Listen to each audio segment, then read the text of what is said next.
Okay, what's going on, everybody? It's Chadfilms. It's nighttime. I'm back at the same spot I've been at all day. It's today, the 9th of April, 2015. It was an off day, so I ended up falling asleep last night in my clothes. I was supposed to go to a live performance and film it, but it never happened. So I ended up falling asleep, waiting on the ride, and then woke up 8 in the morning and just had this urge, like, okay, I'm off. I can finally like dedicate a full day to this project and really, you know, at least do the hour, and of course I can do more than an hour, so let me at least get my hour out the way. So I woke up at 8 in the morning and just immediately went to the park and filmed.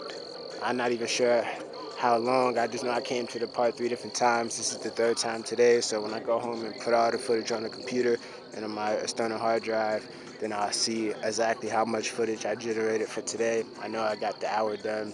So I still didn't bring my notebook. I was like, forget it. I still remember what I was talking about before, but I can remember that I was talking about multiple things before on top of multiple things. So that gives me like 5 to 8 different topics to kind of go through. And then I have like an extra topic I wanted to do right now. That kind of is the reason why I came the third time, because I was just going to lay down and go to sleep or whatnot. But right now, I'm just waiting on my homie to bring me something to smoke on. Been working on this all day, so I wouldn't mind reflecting on such a productive day with some smoke and stuff. So anyway, so I'm just buying time right now, just chilling. If he doesn't come through, then I just go home, go to sleep. It's like whatever. But what I wanted to do this segment about, before I finish up what I was talking about before about JFK and politics and not getting a chance to fulfill your plan and your promise, the promise that you make and stuff. So I wanted to, and then I know I was talking about my greatest fears and my greatest ambitions. Those are all tied in together though. But before we go back to that tangent, I want to just stick to this reason I have in my head, this topic I want to talk about first. I want to talk about my father. I think that's a big part of my life, and a big I think it's like a real big reason why I am how I am. I think the fact that I come from a broken home, I think that plays a huge part in my dysfunction. You know, like I don't function like a normal person functions, and that's because I wasn't blessed with the life that a normal person is blessed with. I was blessed with a life full of emotional turmoil that would turn my mind inside out. Like, I was given a very deep mind from the start of my birth, from the start of my life. I was given a very deep thought process. That's natural. Why? I probably couldn't tell you before. I could probably tell you now. I understand it more now. I comprehend it more now, but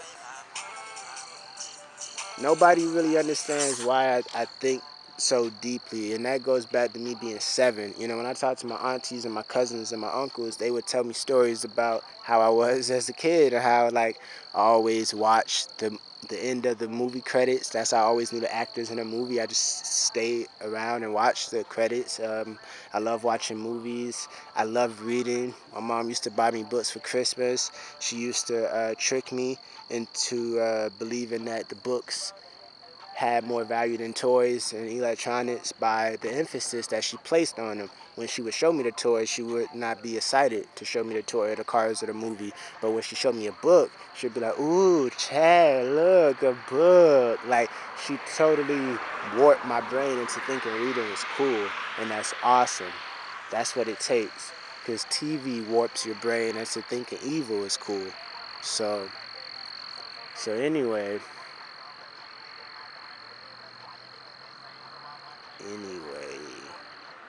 all she do is bang. Anyway, So I grew up naturally with this deep thought process and like this inner wisdom that was very different from a 7-year-old. You know what I'm saying? I was a very deep 7-year-old. If you can't handle me now, you couldn't handle me at 7. You know what I'm saying? If you couldn't handle me at 7, you can't handle me now. If you can handle me at 7, you probably can't handle me now. You know what I'm saying? Hopefully you could, but so I was never really sure why I was given the mental faculties that I was given, but I went through a lot of pain as a child and a young teenager and stuff. I went through a lot of pain, and inside that pain, I found myself. I found my philosophy for life. I found what I believe in. I found all of that. You know what I'm saying? Like, I found myself throughout all those tears. And my father and mother divorcing, that was one of the first times that I really went through the pain. Like, that was the beginning of it. Everything was good in my life until that happened, as far as I can remember. I really don't even remember my parents being together, like, while I was, being raised. My parents divorced when I was 7. So that was 7 years that my dad was in the house. But I don't fully remember those 7. I remember bits of it. I remember like the end of it. I remember us watching Chucky, Child's Play 2. Because I know by the time I saw Child's Play 3, my parents were divorced, even though that movie came out before the divorce, I'm pretty sure. But by the time I saw Child's Play 3, my parents were divorced. But so I'm sure I was watching Child's Play 2 with my dad. We used to watch movies all the time. Like, my family is very much responsible for my love for movies, unless it was just like destiny and I was always supposed to be Chadfilms, and how my love for movies got started as a child was just how it was supposed to happen. But as far as physically, my family really turned me on to movies. I guess I just had a real inclination towards them and a real love for them. But my family really put movies in my face. They didn't hide movies from me. There were some kids that are not allowed to watch TV or movies or go to the movies. I never had restrictions on that because I never been stupid enough to believe what I saw was real. I've been questioning my reality from 7 years old. You think I'm going to believe a movie? You know what I'm saying? You think I'm going to go out there and copy a movie that has something to do with physical danger? What the hell is wrong with you? Like, you know what I'm saying? I was very on it at 7, and above. I was never normal, man. They could never handle me in raw form, you know. But anyway, got a minute left, minute 45 seconds left. So I went through a lot of pain, and that's what really did it for me. Um, my parents divorced. My parents divorced when I was 7. So after that, that's when everything just got real. It got realer than real. It got deeper than real. It was just horrible. My parents divorced when I was 7. Then my mom's mom died, my grandma, my maternal grandmother, Thelma Lee Washington, rest in peace. And then after that, the year after that, in 98, my dad's mom died, my paternal grandmother, Josie Ree Harris, rest in peace, Josie Ree Harris. She died. I never got a chance to really know her as much as I knew my grandma Thelma. My grandma Thelma used to give me the rest of her coffee every day. I remember that.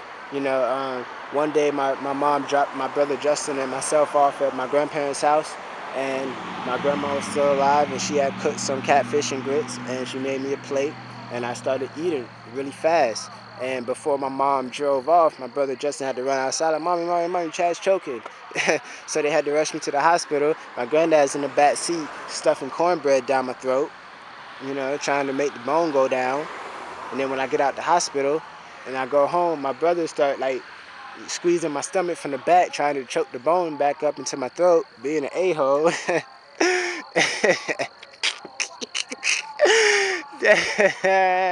That is so funny, man. So I stopped eating catfish.